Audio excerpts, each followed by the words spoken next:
لِيَجْعَلَ مَا يُلْقِي الشَّيْطَانُ فِتْنَةً لِّلَّذِينَ فِي قُلُوبِهِم مَّرَضٌ وَالْقَاسِيَةِ قُلُوبُهُمْ وَإِنَّ الظَّالِمِينَ لَفِي شِقَاقٍ بَعِيدٍ وَلِيَعْلَمَ الَّذِينَ أُوتُوا الْعِلْمَ أَنَّهُ الْحَقُّ مِنْ رَبِّكَ فَيُؤْمِنُوا بِهِ فَتُخْبِتَ لَهُ قُلُوبُهُمْ وَإِنَّ اللَّهَ لَهَادِ الَّذِينَ آمَنُوا إِلَى صِرَاطٍ مُسْتَقِيمٍ وَلَا يَزَالُ الَّذِينَ كَفَرُوا فِي مِرْيَةٍ مِّنْهُ حَتَّى تَأْتِيَهُمُ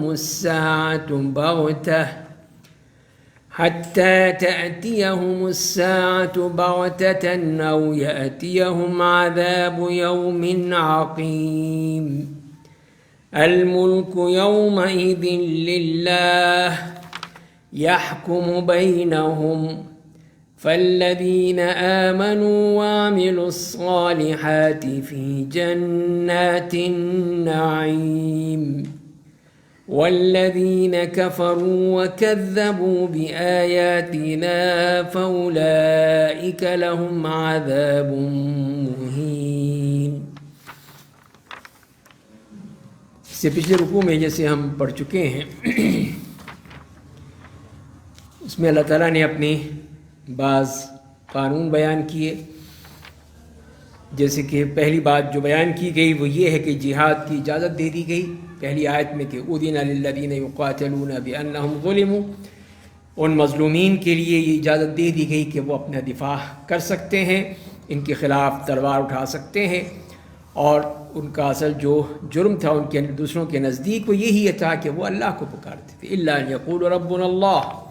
تو انہوں نے یہی کہا تھا کہ اللہ ہمارا رب ہے، تو اسی کے اوپر وہ سب ان کے مخالف ہو گئے اور ان کے خلاف انہوں نے جنگ کا میدان گرم کر دیا۔ دوسری بات یہ بیان کی گئی کہ اسی طرح اللہ تعالیٰ پھر ظالموں کو ظالموں سے لڑا دیتا ہے، وہ آپس میں ہی لڑتے ہیں، آپس میں ہی ختم ہو جاتے ہیں، تو اسی لیے اگر ایسا نہ ہوتا تو پھر اس قسم کی جتنی بھی عبادت گاہیں ہیں، جتنی بھی چیزیں ہیں، یہ سب ختم ہو جاتی۔ تو اللہ تعالیٰ نے پھر ان کو آپس میں ہی لڑنے کا ہی ایسا موقع فراہم کر دیا ہے کہ آپس میں بھی لڑتے ہیں، کافر مسلمانوں سے بھی لڑتے ہیں اور مسلمان ان سے لڑتے ہیں، اور اسی طرح ہی پھر وہ یہ چیز باقی رہتی ہے کہ اللہ تعالیٰ پھر حق کو غلبہ دیتا ہے اور باطل کو ختم کر دیتا ہے، اور اسی لیے فرمایا اپنا قانون کہ جو اس کے دین کی مدد کرتا ہے اللہ تعالیٰ اس کی بھی مدد کرتے ہیں، اللہ تعالیٰ قوی ہے، غالب ہے۔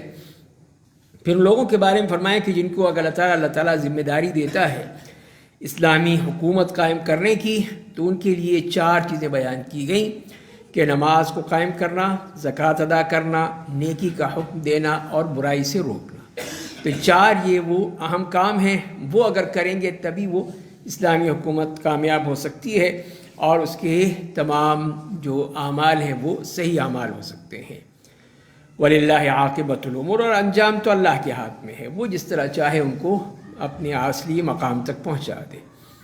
پھر نبی کریم صلی اللہ علیہ وسلم کو جو بتایا گیا کہ اگر یہ لوگ آپ کو جھٹلاتے ہیں تو اس سے پہلے بھی یہی ہوا ہے کہ جتنی بھی قومیں آئی تھیں، نبی آئے تھے، ان کی قوموں کو ان لوگوں نے جھٹلایا، ان قوموں نے، تو پھر اللہ تعالیٰ نے اس کا بدلہ لیا ان سے اور پھر ان کو وہ سزا دی جو آپ دیکھ رہے ہیں کہ کتنی ہی بستیاں ہیں جن کو ہم نے ہلاک کیا جبکہ وہ ظالم تھیں، ظلم کیا تھا انہوں نے۔ اب وہ دیکھ لو کہ وہ اپنی ہی جو ان کی چھتیں ہیں سب زمین پہ گری ہوئی ہیں، ہر چیز برباد ہو چکی ہے، تباہ ہو چکی ہے، کوئی چیز باقی نہیں رہی، یہی بتانے کے لیے کہ ان لوگوں نے اللہ کے دین کی مدد نہیں کی، اللہ کے نبی کی عزت نہیں کی، اس کی قدر نہیں کی، اللہ نے سب کو برباد کر دیا۔ اور پھر ان سے کہا گیا کہ وہ زمین پہ نکلیں تو دیکھیں کہ وہ دل جس کے ذریعے سے سمجھ سکتے ہیں، وہ کان جسے سن سکتے ہیں، اس لیے کہ یہ چیزیں جو ہیں آنکھوں کو اندھا نہیں کرتی، یہ دل کو اندھا کر دیتی ہیں، دل جو سینے میں ہے اس کو اندھا کر دیتی ہیں، پھر کچھ نظر نہیں آتا، پھر انسان وہی کچھ دیکھتا ہے جو اس کو نظر آتا ہے اس کی خواہشات نفس کے نتیجے میں، اس کو دیکھتا ہے تو وہ سمجھتا ہے یہ سب کچھ ہے، یہی صحیح ہے، باقی سب غلط ہے۔ فرمایا کہ یہ لوگ عذاب میں جلدی کرتے ہیں اور اللہ تعالیٰ اپنا وعدہ کبھی بھی نامکمل نہیں کرتا بلکہ پورا کرتا ہے، اور اللہ تعالیٰ کے ہیں ایک دن جو ہے وہ تمہارے 1000 سال کے برابر ہے. تو یہ اللہ تعالیٰ اس کے مطابق کرتا ہے جو اپنے دن ہیں اس کا ایک دن 1000 سال کا جو تمہارے ہاں ہے. تو اسی لیے اللہ تعالیٰ کیا جو قانون ہے اس کے مطابق ہی وہ کرے گا. اور کتنی ہی ایسی بستیاں ہیں جن کو اللہ تعالیٰ نے مہلت دی جب کہ وہ ظالم تھے، پھر ان کو پکڑ لیا. پھر جب اللہ کا حکم آ گیا تو انہی قوموں کو پکڑ لیا اور پھر ان کو سخت سزا دی، اور اسی کی طرف سب نے لوٹنا ہے. تو یہ ہے وہ خلاصہ جو پچھلے رکوع ہم نے پڑھا تھا. اب یہاں پر اس رکوع میں جو فرمایا کہ قل یا ایھا الناس انما انا لکم نذیر مبین، کہ آپ ان سے کہہ دیجئے کہ لوگو میں تو تمہارے لیے برے انجام سے صاف صاف ڈرانے والا ہوں. تو یہاں پر جو پہلی بات یہی فرمائیں گے کہ آپ یہ کہہ دیجئے ان لوگوں سے کہ یہ لوگ جو جلدی کرتے ہیں عذاب کی کہ ہمیں عذاب کیوں نہیں آتا، عذاب کیوں نہیں آتا، اور یہ اس چیز کی طرف وہ بار بار اپنی یہ فرمائش کرتے رہتے ہیں، تو ان سے یہ کہہ دیجئے کہ میرا کام یہ نہیں ہے، عذاب لانا میرا کام نہیں ہے، عذاب کے لیے کہنا میرا کام نہیں ہے، میرا کام تو ڈرانا ہے بس. نذیر مبین، تو میں تمہیں کھول کھول کے بیان کرتا ہوں کہ اگر تم نے کچھ کیا تو پھر اس کا نتیجہ کیا نکلے گا، یہ اللہ تعالیٰ جو ہے وہ تمہارے ساتھ کرے گا. تم اس کو مان لو، میری بات کو سمجھ لو، تو پھر تمہارے لیے نجات ہو سکتی ہے. اور اس کے نتیجے میں پھر کیا ہوگا وہ یہ ان 2 آیات میں فرما دیا کہ فالذین آمنوا وعملوا الصالحات لهم مغفرۃ ورزق کریم، کہ فرمائے کہ جو لوگ ایمان لے آئے اور نیک عمل کیے ان کے لیے بخشش بھی ہے، مغفرت بھی ہے، اور عزت کی روزی بھی ہے. تو یہاں پہ جو ان کے لیے فرمایا گیا کہ پھر جو لوگ اپنے نبی کی بات مان لیں گے، ایمان لے آئیں گے، نیک عمل کریں گے، تو ان کے لیے پھر 2 انعامات ہیں. لہم مغفرہ، ان کے لیے مغفرت ہے اللہ کی طرف سے، ان کے سارے گناہ معاف کر دیے جائیں گے، سارے گناہ معاف ہو جائیں گے. بلکہ یہ ہے کہ جو اگر وہ نیکی پر آ جاتے ہیں، نیک کام کرتے ہیں، تو جو انہوں نے اگر اپنے دوسری حالت میں بھی کوئی نیک کام کیا اللہ تعالیٰ اس کا بھی اجر دے دے گا ان کو. یہاں تک اللہ تعالیٰ کی رحمت ہے کہ ان کے جو اچھے کام ہیں ان کا بدلہ بھی ان کو دے دے گا. اور دوسری چیز ہے ورزق کریم، عزت کی روزی. تو یہ لفظ یہاں پر بھی آیا ہے، اس سے پہلے سورہ انفال میں بھی اسی طرح فرمایا اللہ تعالیٰ نے ایسے لوگوں کے لیے جو اللہ کے احکام پر چلتے ہیں. تو ایک مطلب تو یہ ہو سکتا ہے کہ اللہ تعالیٰ اپنے جنت میں ان لوگوں کو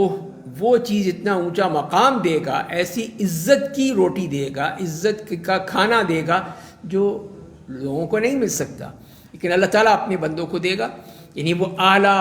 قسم کے انواع و اقسام کے کھانے ہیں، انواع و اقسام کی ڈشز ہیں، وہ سب ان کو دی جائیں گی. یہ ان کے لیے خاص طور پہ اللہ تعالیٰ کی طرف سے ان کی مہمانی ہوگی، ان کا سارا اللہ تعالیٰ کے ہاں انعام و اکرام ہوگا.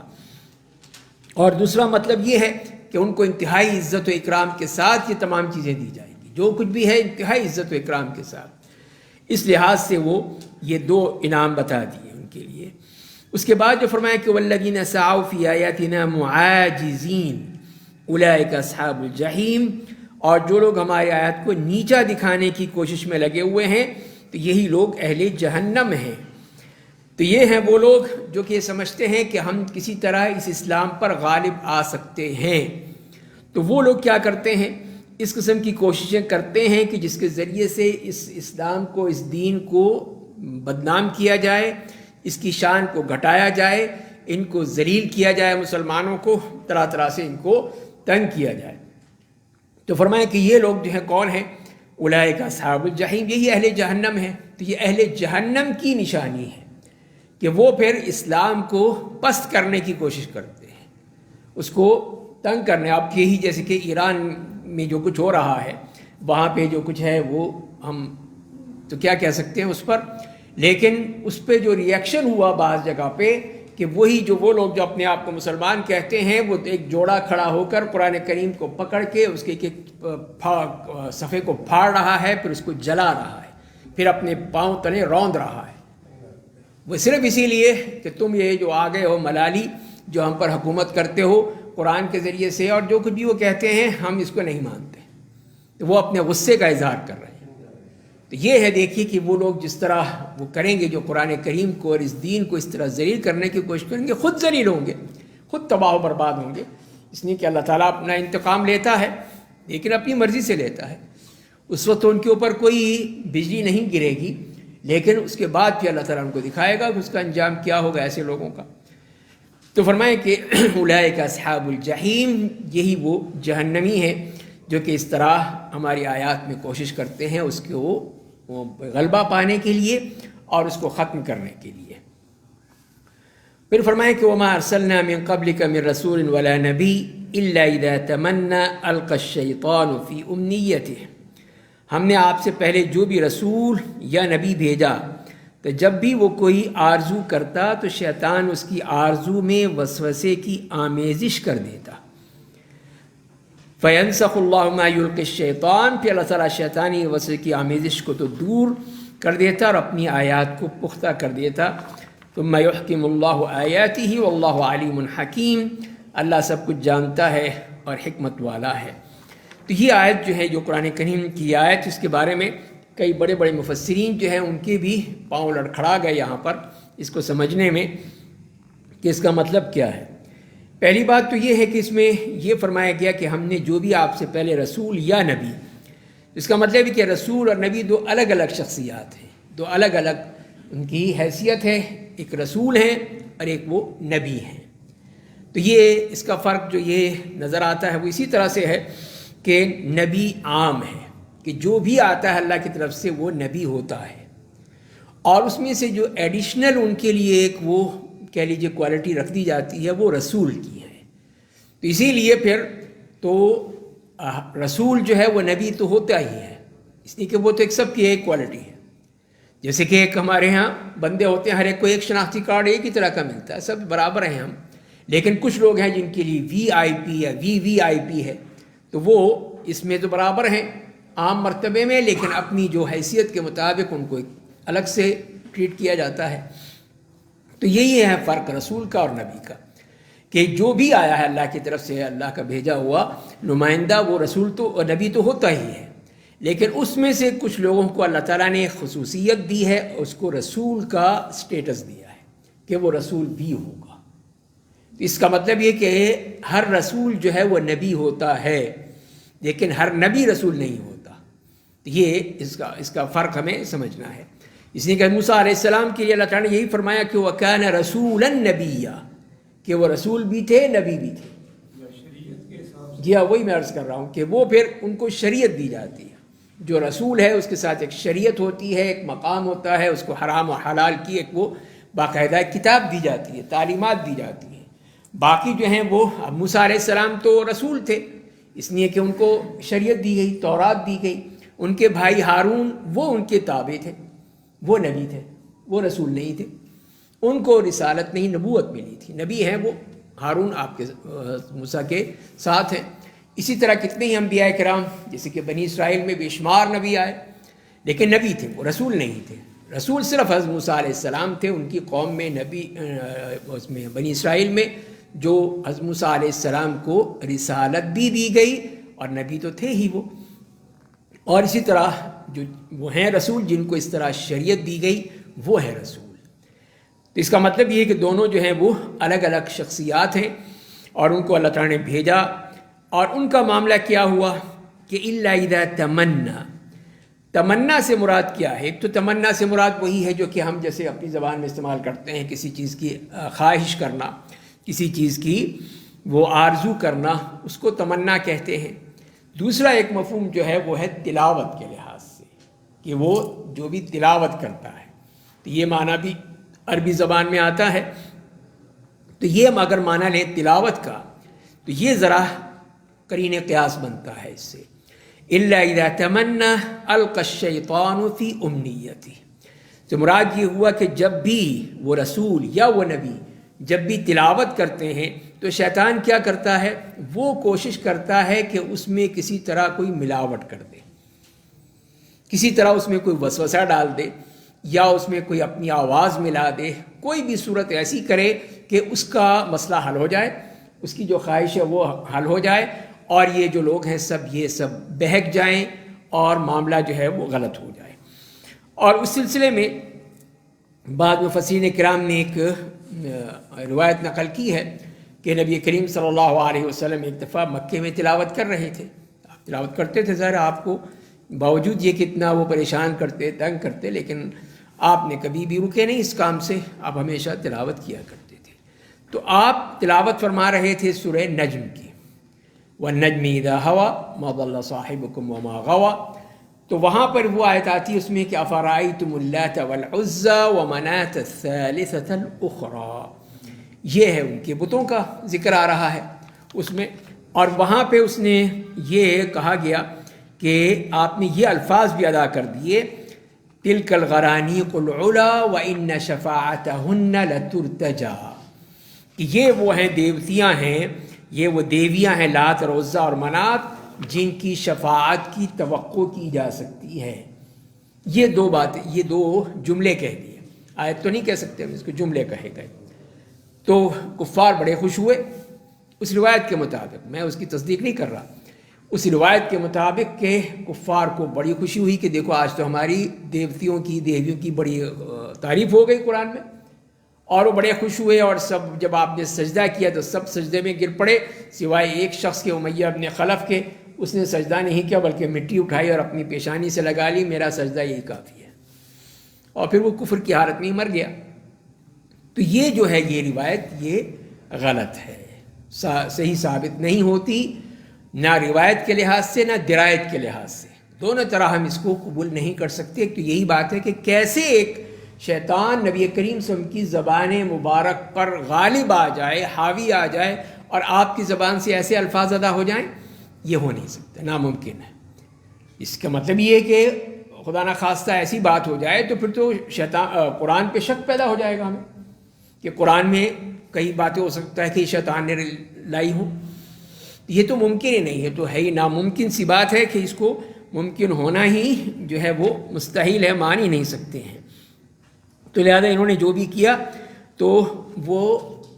ایسی روایات اس میں لے آئے، بتا دی انہوں نے، لیکن وہ روایت صحیح نہیں ہوتی. روایت کے لحاظ سے جسے میں نے عرض کیا اور عقلی لحاظ سے بھی دیکھا جائے تو وہ ہو نہیں سکتا ہے کہ وہ شیطان جو ہے نبی کریم صلی اللہ علیہ وسلم کی زبان مبارک پر قابو پا لے. اسی لیے ہم دیکھتے ہیں قرآن تو ہی کہ هل انبئکم علی من تنزل الشیاطین تنزل علی کل افاک اثیم. یہ کہا ہے قرآن نے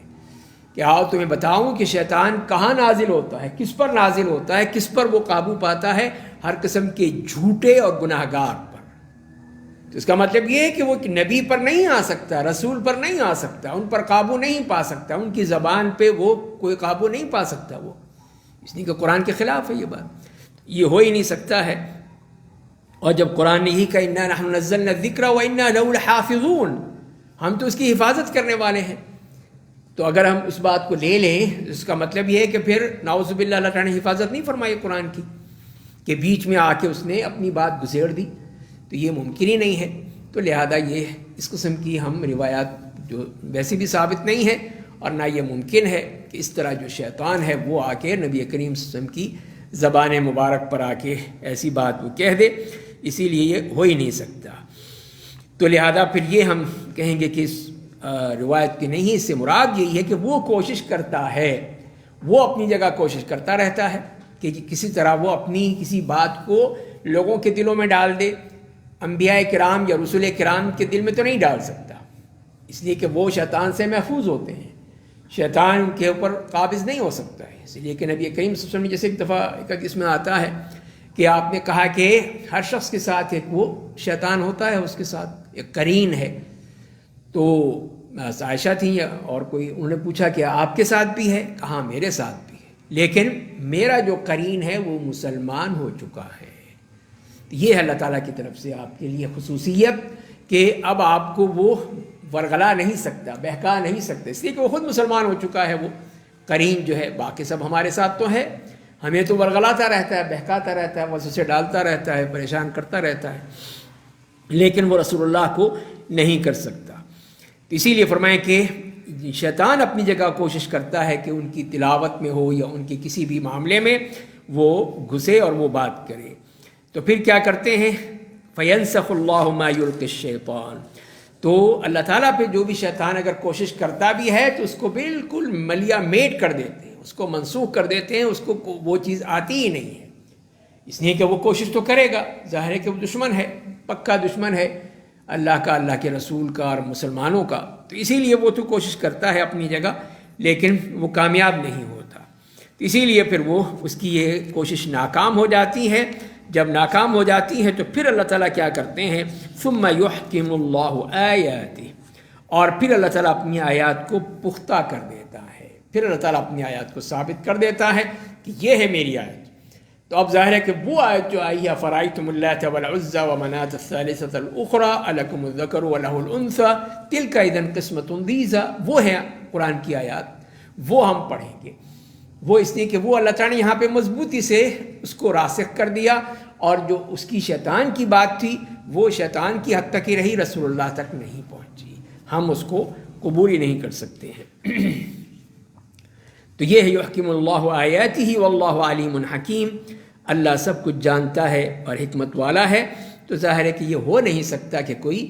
شیطان یا کوئی اور طاقت جو ہے وہ انبیاء کرام کے پر قابو پائے۔ تو فرمائے کہ یہ اس لیے کرتے ہیں، اللہ تعالیٰ نے یہ بتانے اس کے سبب بتا دیا، اس کی سبب کیا ہے، اس کی علت کیا ہے، لِيَجْعَلَ مَا يُلْقِ الشَّيْطَانُ فِتْنَةً لِلَّذِينَ فِي قُلُوبِهِمْ مَرَضٌ۔ پہلی بات تو یہ ہے تاکہ اللہ تعالیٰ شیطان کے ڈالے ہوئے وسوسے کو انہی لوگوں کے لیے آزمائش بنا دے۔ تو یہ ہے کہ اصل چیز جو فتنے کی ہے، جیسے کہ سورہ مدثر میں جو فرمایا گیا ہے کہ وَمَا جَعَلْنَا أَصْحَابَ النَّارِ إِلَّا مَلَائِكَةً وَمَا جَعَلْنَا عِدَّتَهُمْ إِلَّا فِتْنَةً لِلَّذِينَ كَفَرُوا، کہ وہ ہے اس کے ذریعے سے ہم انہیں فتنے میں ڈال دیتے ہیں، کہ جب انجمن کہ علیہ 19 اس کے اوپر 19 فرشتے ہیں، تو انہیں کفار نے کہا کہ ہم ایک ایک جو ہے نا ایک ایک کے لیے کافی ہو جائے گا، ہم بڑے پہلوان ہیں تو ہم یہ کر دیں گے، ہم وہ کر دیں گے، اور انہیں اس کے اوپر وہ اپنی اپنی باتیں شروع کر دیں، تو یہ انہی کے لیے فتنہ بن گئی، یہی جو اللہ کی طرف سے کہی گئی تھی بات۔ اور دوسری طرف کیا ہوگا، وَلِيَسْتَيْقِنَ الَّذِينَ أُوتُوا الْكِتَابَ، اور جن لوگوں کو کتاب دی گئی ہے ان کو یقین آ جائے گا جو اللہ تعالیٰ نے ان کی کتاب میں لکھا تھا وہی یہاں لکھا ہوا ہے، تو اور ان کو یقین آ جائے گا کہ یہ بات بالکل صحیح ہے ان کے لیے اصحاب جہنم کے حوالے سے۔ وَيَزْدَادَ الَّذِينَ آمَنُوا إِيمَانًا، اور جو ایمان والے ہیں ان کے ایمان میں اضافہ ہو جائے گا، مزید ایمان بڑھ جائے گا۔ وَلَا يَرْتَابَ الَّذِينَ أُوتُوا الْكِتَابَ وَالْمُؤْمِنُونَ، اور اہل کتاب بھی اور مومن بھی کسی قسم کا شک میں نہیں پڑیں گے، شک نہیں آئے گا، بالکل ہی وہ اس سے نکل جائیں گے۔ اور مسئلہ کیا ہوگا پھر، وَلِيَقُولَ الَّذِينَ فِي قُلُوبِهِم مَّرَضٌ وَالْكَافِرُونَ مَاذَا أَرَادَ اللَّهُ بِهَذَا مَثَلًا، یہ لوگ کہیں گے جن کے دلوں میں کھوٹ ہے، مرض ہے، بیماری ہے، نفاق ہے، اور کافر کہ اللہ تعالیٰ نے یہ مثال کیوں بیان کی ہے، تو وہ اس قسم کے شک کا اظہار کریں گے۔ لیکن ایمان والے جو ہیں پوری طرح پختہ ایمان پر ہوں گے، ان کو کوئی شک نہیں، کوئی شبہ نہیں اس بارے میں۔ تو لہذا اللہ تعالیٰ نے یہی بتا دیا کہ لِيَجْعَلَ مَا يُلْقِ الشَّيْطَانُ فِتْنَةً، ان لوگوں کے لیے وہ فتنہ بن جائے گا، اس میں وہ پھنس جائیں گے، الجھ جائیں گے، نہیں سمجھ سکیں گے۔ وہ کون لوگ ہیں، لِلَّذِينَ فِي قُلُوبِهِم مَّرَضٌ، تو مرض کا معاملہ جو ہے وہ بھی اللہ تعالیٰ نے جو بیان کیا ہے قرآن کریم میں، وہ ان لوگوں کے لیے ایک تو وہ ہے مرض، یہی نفاق کو کہا ہے، منافقین کے لیے ان کے اندر بیماری ہے شک کی، کفر کی، تو یہی بیماری ہے جس کو قرآن نے ذکر کیا ہے، چاہے شک کی صورت میں ہو، کفر کی صورت میں ہو، یا نفاق کی صورت میں ہو، فی قلوبہم مرض اس کو کہا گیا ہے۔ دوسرا جو ہے وہ یہ ہے کہ کسی قسم کی انسان بدکاری کی طرف اس کا میلان ہو جائے، بدکاری کی طرف اس کا جھکاؤ ہو جائے، وہ پھر اس کی طرف ہو جائے، اس کو بھی مرض کا ہی کہا ہے۔ جیسے قرآن نے کہا ہے وَلَا تَخْضَعْنَ بِالْقَوْلِ فَيَطْمَعَ الَّذِي فِي قَلْبِهِ مَرَضٌ، کہ وہ اپنی زبان میں، یعنی ازواج مطہرات کے لیے فرمایا اللہ تعالیٰ نے کہ وہ بات کرتے ہوئے اس طرح اپنی آواز میں، اپنی بات چیت میں کوئی لوچ کا مظاہرہ نہ کریں کہ ایسی بات ہو جس سے جس کے دل میں یہ مرض پایا جاتا ہے وہ پھر سوچنے لگے کہ یہ کچھ فائدہ اٹھاؤں میں اس سے۔ اگر ظاہر ہے کہ ایک خاتون اجنبی خاتون ہو تو اس سے کوئی بھی مرد سے بات کرے بڑے ہی لچھے دار انداز میں اور بڑے ہی لوچ کے ساتھ، تو وہ ظاہر ہے کہ اس کے اندر پھر فوراً وہ جذبات ابھرنے لگیں گے۔ لیکن اگر کوئی سخت لہجے میں بات کرے گی تو کبھی نہیں سوچے گا کہ یہ عورت کیسی ہے کیسی نہیں ہے، لیکن دوسری حالت میں فوراً سوچنے لگے گا. تو اسی لیے اللہ تعالیٰ نے اس کو بھی یہی مرض کہا ہے کہ وہ لوگ جن کے دلوں میں اس قسم کی بیماری پائی جاتی ہے، یہ اسی قسم کی بے حیائی کی فحاشی کی باتیں ہوتی ہیں، تو وہ جہاں پہ ان کو ایسا موقع ملتا ہے کسی بھی عورت کے ذریعے سے تو فوراً وہ اس کی طرف لپکتے ہیں اور پھر وہ اپنا مسئلہ حل کرنے کی کوشش کرتے ہیں. تو یہ ہیں وہ لوگ الذین فی قلوبہم مرض. دوسرے کون ہیں؟ والقاسیۃ قلوبہم، اور وہ لوگ جن کے دل سخت ہو چکے ہیں. دل سخت ہو چکے ہیں وہ جیسے کہ سورہ بقرہ میں ہم نے پڑھا ہی تھا، پہلے اس میں ہے کہ ثم قست قلوبکم من بعد ذلک فہی کالحجارۃ او اشد قسوہ، کہ ان کے لیے کہا یہودیوں کے لیے، بنی اسرائیل کے لیے، کہ ان کے جو دل تھے اتنے سخت ہو گئے، پتھر دل ہو گئے، بلکہ پتھر سے بھی زیادہ سخت ہو گئے. پتھر کی تو تعریف کی اللہ تعالیٰ نے، وَإِنَّ مِنَ الْحِجَارَةِ لَمَا يَتَفَجَّرُ مِنْهُ الْأَنْهَارُ وَإِنَّ مِنْهَا لَمَا يَشَّقَّقُ فَيَخْرُجُ مِنْهُ الْمَاءُ وَإِنَّ مِنْهَا لَمَا يَهْبِطُ مِنْ خَشْيَةِ اللَّهِ. تو تین طرح سے بیان کیے ان پتھروں کو کہ اس میں سے کہیں پانی پھوٹ پڑتا ہے، کہیں وہ ٹکڑے ٹکڑے ہو جاتے ہیں، کہیں وہ گر جاتے ہیں اللہ کے خوف سے. تو یہ پتھروں کی تو تعریف کی، تو معلوم ہوا کہ ان لوگوں کے جو دل ہیں وہ پتھر سے بھی زیادہ سخت ہیں کہ اس میں کسی قسم کا کوئی فائدہ نہیں ہوتا. کہیں سے کوئی نہ چشمہ پھوٹتا ہے، نہ ان میں کوئی نرمی آتی ہے، نہ ان میں کوئی نیکی آتی ہے، بلکہ وہ پتھر سے بھی زیادہ سخت ہو جاتے ہیں. تو یہ ہیں والقاسیۃ قلوبہم. تو جو شیطان جو کچھ ڈالتا ہے ان لوگوں کے لیے ڈالتا ہے، کسی نبی اور رسول کے لیے نہیں ہو سکتا. وہ تو اس سے بالکل ہی بالا تر ہیں، ان کو نقصان پہنچ ہی نہیں سکتا شیطان کے وسوسوں سے، شیطان کی ان حرکتوں سے. لیکن یہ لوگ ہیں دو قسم کے بتا دیا اللہ تعالیٰ نے، جو شیطان کے ان وسوسوں سے تباہ ہو جاتے ہیں، برباد ہو جاتے ہیں، اور ان کا مسئلہ پھر وہ خطرناک ہو جاتا ہے. اب فتنے کی بھی جو بات کی ہے تو قرآن کریم میں فتنے کو بھی دیکھیں اگر ہم، تو ایک تو وہ فتنے کا ہے کہ جیسے جہنم میں ڈالنے کے بارے میں بھی اللہ تعالیٰ نے فتنے کا لفظ استعمال کیا، ثم هم علی النار یفتنون، ثم هم علی النار یفتنون، کہ وہ آگ پر ان کو ڈالا جاتا ہے، یعنی وہ اس میں پھینک دیا جاتا ہے. اور سورہ جو فرمائے کہ ان الذین فتنوا المؤمنین والمؤمنات، تو وہاں سے مراد بھی یہی ہے کہ فتنو، کہ جن لوگوں نے مسلمانوں کو ان کھائیوں میں کھود کے جہاں پہ آگ جل رہی تھی وہاں ڈالا تھا، اس کے لیے بھی فتنو کا لفظ استعمال کیا اللہ تعالیٰ نے. اور دوسرا ہے امتحان، آزمائش. وہ جسے فرمائے انما اموالکم اولادکم فتنہ، یہ تمہاری یہ مال و دولت، تمہاری یہ اولاد، یہ تمہارے لیے ایک آزمائش ہے، بہت بڑی آزمائش ہے کہ انسان اس میں اپنے ایمان کو بھی کھو بیٹھتا ہے. اور تیسری بات یہ ہے کہ اسی ابتلاء اور امتحان کا نتیجہ اگر خاص طور پہ وہ اس حالت میں ہے جو بری ہے، کہیں کفر میں یا کسی شرک میں ڈال دے یا کسی اور چیز میں ڈال دے انسان کو، اسی لیے فرمایا کہ وَقَاتِلُوهُمْ حَتَّى لَا تَكُونَ فِتْنَةٌ، کہ ان سے قتال کرو جب تک کہ اس کا نتیجہ یہ نہ ہو جائے کہ وہ کفر میں، یعنی کفر کو ختم کرنا ہے، کفر کو، شرک کو، نفاق کو ختم کرنے کے لیے تمہیں قتال کرنا پڑے گا. اور چوتھی چیز ہے دلیل کے معنی میں، حجت اور دلیل کے بارے میں، جسے قرآن نے یہی کہا ہے کہ ثم لم تکن فتنتهم الا ان قالوا واللہ ما كنا مشرکین. ان کی دلیل یہی تھی کہ اللہ کی قسم کھا کے انہوں نے کہا کہ نہیں ہم تو مشرک نہیں تھے، ہم نے تو کوئی شرک نہیں کیا، ہمیں خامخواہ جہنم میں پھینک دیا. تو یہ ان کی دلیل ہے، صرف اور کچھ نہیں ہے. تو فرمائیں کہ وَإِنَّ الظَّالِمِينَ لَفِي شِقَاقٍ بَعِيدٍ، بلا شبہ یہ ظالم حق کی مخالفت میں بہت دور چلے گئے ہیں. ان کی امید نہیں ہے کہ اب یہ واپس آئیں گے، اتنے دور جا چکے ہیں، اتنے دل سخت ہو چکے ہیں، ان کی وہ کفر اتنا بڑھ چکا ہے کہ اب یہ واپس آنے کی گنجائش نہیں ہے. تو پھر اللہ تعالیٰ ان کے دلوں پہ ایسا ٹھپا لگا دیتا ہے، ایسے ان کے دلوں کو سخت کر دیتا ہے کہ وہ پھر اسلام کی طرف نہیں آتے. ایک تو یہ ان لوگوں کا معاملہ ہو گیا. دوسرا معاملہ کیا ہے؟ وَلِيَعْلَمَ الَّذِينَ أُوتُوا الْعِلْمَ أَنَّهُ الْحَقُّ مِنْ رَبِّكَ فَيُؤْمِنُوا بِهِ فَتُخْبِتَ لَهُ قُلُوبُهُمْ وَإِنَّ اللَّهَ لَهَادِ الَّذِينَ آمَنُوا إِلَى صِرَاطٍ مُسْتَقِيمٍ. اور اس لیے بھی کہ جن لوگوں کو علم دیا گیا ہے وہ جان لیں کہ یہ حق ہے آپ کے رب کی طرف سے، اور وہ ایمان لے آئیں، ان کے دل اس حق کی طرف جھک جائیں. اللہ تعالیٰ یقیناً ایمان لانے والوں کو سیدھی راہ دکھا دیتا ہے. تو اللہ تعالیٰ نے پھر اس سے یہ دو دھاری تلوار کی طرح استعمال کیا ہے کہ ایک طرف یہ قاسیۃ القلوب ہیں، یہ منافقین ہیں، ان کا تو صفایا ہو جائے گا، لیکن اسی کے ذریعے ہی سے جو ایمان والے ہیں، علم والے ہیں، ان کو علم دینا ہے، ان کو بتانا ہے وَلِيَعْلَمَ الَّذِينَ أُوتُوا الْعِلْمَ، کہ جن لوگوں کو علم دیا گیا ہے وہ یہ جان لیں کہ یہ حق ہے اپنے رب کی طرف سے، یہ ہے وہ حق، یہ ہے وہ کتاب جو اللہ تعالیٰ کی طرف سے حق کے طور پر آئی ہے، اس میں کوئی شک نہیں ہے۔ تو کیا ہوگا پھر فَيُؤْمِنُوا بِهِ، تو وہ پھر ایمان پختہ ہو جائے گا ان کو کہ یہ تو اللہ کی طرف سے ہے، اس میں کسی قسم کی کوئی بھی شک و شبہ کی گنجائش ہی نہیں ہے۔ فَيُؤْمِنُوا بِهِ فَتُخْبِتَ لَهُ قُلُوبُهُمْ، اور ان کے دل اس حق کے آگے جھک جائیں گے۔ اور پہلے ہم پڑھ چکے ہیں اسی صورت میں وَبَشِّرِ الْمُخْبِتِينَ، ایسے جن کے دل جھک جائیں ان کو بشارت دے دیجئے۔ تو یہاں پر پھر یہی لفظ استعمال کیا فَتُخْبِتَ لَهُ قُلُوبُهُمْ،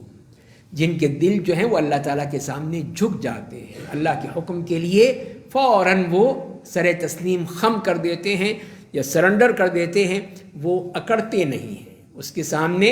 وہ پوری کہیں وہ چیلنج نہیں کرتے بلکہ اس کے سامنے جھک جاتے ہیں۔ فَتُخْبِتَ لَهُ قُلُوبُهُمْ، اور پھر اس کا نتیجہ کیا نکلتا ہے وَإِنَّ اللَّهَ لَهَادِ الَّذِينَ آمَنُوا إِلَىٰ صِرَاطٍ مُسْتَقِيمٍ، تو اس کا نتیجہ یہ نکلتا ہے کہ پھر اللہ تعالیٰ ان کو سیدھی راہ کی طرف ہدایت دیتے رہتے ہیں، وہ ہدایت چلتی رہتی ہے لَهَادٍ، کہ یہ ہدایت دینے والا پھر اللہ تعالیٰ ہے ان کے لیے، کہ وہ ہے ان کو جو مستقل ہدایت دیتا ہے، سیدھے راستے پر رکھتا ہے، وہ بھٹکتے نہیں ہیں، اس لیے کہ ان کے دل میں ایمان آ چکا ہے، دل جھک چکے ہیں اللہ کے لیے، اب ان کے بھٹکنے کی گنجائش ہی نہیں رہتی ہے۔ پھر انہی کے بارے میں فرمائے لوگوں کے بارے میں وَلَا يَزَالُ الَّذِينَ كَفَرُوا فِي مِرْيَةٍ مِّنْهُ حَتَّى تَأْتِيَهُمُ السَّاعَةُ بَغْتَةً أَوْ يَأْتِيَهُمْ عَذَابُ يَوْمٍ عَقِيمٍ، اور کافر تو ہمیشہ اس حق کے بارے میں، اس کے بارے میں جو فرمایا ہے، اس حق کے بارے میں ہمیشہ شک میں ہی پڑے رہیں گے، ان کا تو شک ہی ہے، ان کے ذمہ یقین آتا ہی نہیں ان کو، یہاں تک کہ ان پر یا تو یکدم قیامت کی گھڑی آ جائے یا کسی منحوس دن کا عذاب ان پر نازل ہو جائے۔ تو فرمائیں کہ یہ ان کا معاملہ ہے، اللہ تعالیٰ نے بتا دیا، پہلے بھی بتا دیا کہ نذیر مبین ہے میرا نبی، اور جو لوگ ایمان لائیں گے ان کے لیے اللہ کے ہاں نعمتیں ہیں، جو ایمان نہیں لائیں گے اور وہ اس کا معارضہ کرتے رہیں گے ان کے لیے عذاب ہیں۔ تو فرمایا کہ یہی لوگ جو ہیں معارضین، جن کے لیے فرمایا پچھلی آیت میں، اور یہی قلوبہم، جن کے دل میں مرض ہے، بیماری ہے، والقاسیۃ قلوبہم، دلوں کے یہ سخت دل، سنگ دل قسم کے لوگ، ان کے دلوں میں یہ حق کے بارے میں ہمیشہ شک رہے گا، یہ شک ختم نہیں ہوگا، اسی لیے کہ اسی کے اوپر وہ گامزن ہے، اس کو قبول کرنے کو تیار نہیں ہے۔ اب تو یہاں تک نوبت آ گئی، جیسے میں نے عرض کیا کہ جو اپنے آپ کو مسلمان کہتے ہیں وہ بھی اس دین کے خلاف کھڑے ہو جاتے ہیں، اس قرآن کو پھاڑنے کے لیے، جلانے کے لیے کھڑے ہو جاتے ہیں، اور اس کو تباہ کرنے کے لیے باتیں کرتے ہیں۔ تو یہ سب شیطانی وسوسے ہیں، شیطان ان کو ورغلاتا ہے، بہکاتا ہے۔ تو فرمائے کہ اس طرح یہ چلتے رہیں گے، یعنی یہ سلسلہ جاری رہے گا، جب سے یہ اللہ تعالیٰ نے نبی بھیجے ہیں، رسول بھیجے ہیں، تو شیطان کا جو معاملہ ہے یہ مسلسل جاری ہے، وہ اپنے اسی مشن پہ لگا ہوا ہے اور قیامت تک لگا رہے گا۔ وہی ہے وَلَا يَزَالُ الَّذِينَ كَفَرُوا فِي مِرْيَةٍ مِّنْهُ، وہ ہمیشہ اسی شک میں ہوں گے۔ کب تک؟ حَتَّى تَأْتِيَهُمُ السَّاعَةُ بَغْتَةً، یہاں تک کہ اچانک قیامت آ جائے، قیامت آ جائے گی، ان کو توبہ بھی نصیب نہیں ہوگی، اس لیے کہ توبہ کے قابل ہی نہیں ہے، یہ توفیق ہی نہیں ہوگی توبہ کی، یہاں تک کہ قیامت آ جائے اچانک، او یأتیہم عذاب یوم عقیم،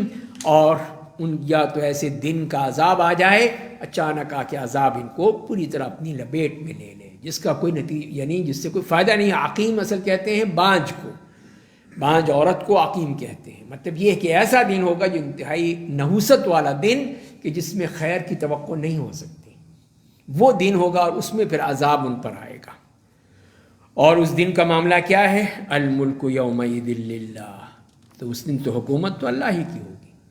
وہاں پہ کسی اور کی حکومت چل ہی نہیں سکتی، ہو ہی نہیں سکتی، ناممکن ہے۔ جیسے وہاں پہ فَلِمَنِ الْمُلْكُ الْيَوْمِ لِلَّهِ الْوَاحِدِ الْقَهَّارِ، کہ اس دن بادشاہت کس کی؟ فرمایا اللہ واحد قہار کی حکومت ہے۔ اب آ جائیں سارے ڈکٹیٹر، سارے جتنے بڑے بڑے فرعون، قارون، حامان، نمرود جتنے بنے ہوئے تھے، سب آ جائیں،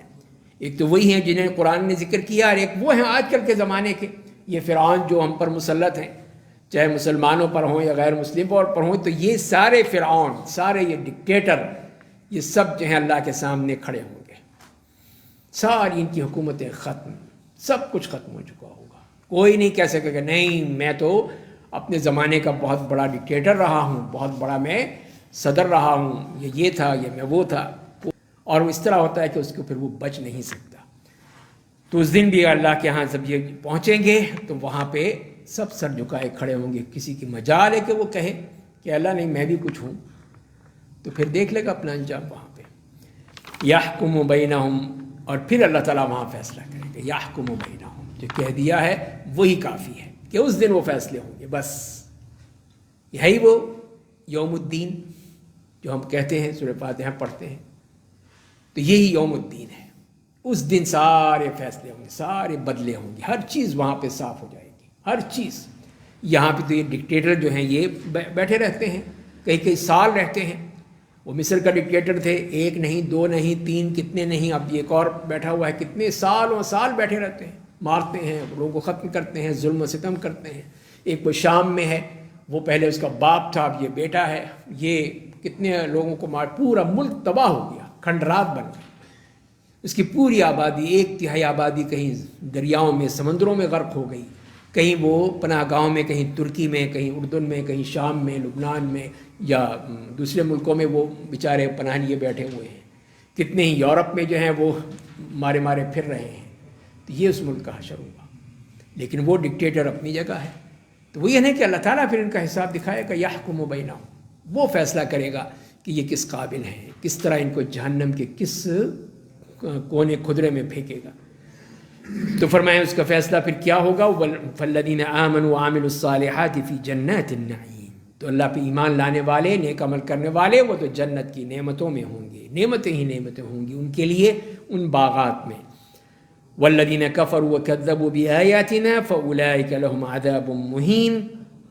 اور جنہوں نے کفر کیا، ہماری آیات کو جھٹلایا، تو ایسے لوگوں کے لیے رسوا کرنے والا عذاب ہوگا۔ تو یہ ہے اس کا فیصلہ کہ دو ہی راستے ہیں بس، ایک تو یہ ہے جنت کا راستہ ہے یا جہنم کا راستہ ہے، بس تیسرا راستہ کوئی نہیں ہے۔ تو یہی اللہ تعالیٰ کی طرف سے فیصلے ہو جائیں گے، جو جنت والے ہیں ان کو جنت میں، جو جہنم والے ہیں ان کو جہنم میں بھیج دیا جائے گا۔ اس دنیا میں جو مرضی کرتے رہیں، وہاں سب کچھ سامنے آ جائے گا۔ اللہ تعالیٰ ہمیں ان بندوں میں شامل کر دے جو اللہ کے نیک بندے ہیں اور اس کی نعمتوں کے مستحق ہیں۔ وآخر دعوانا الحمدللہ رب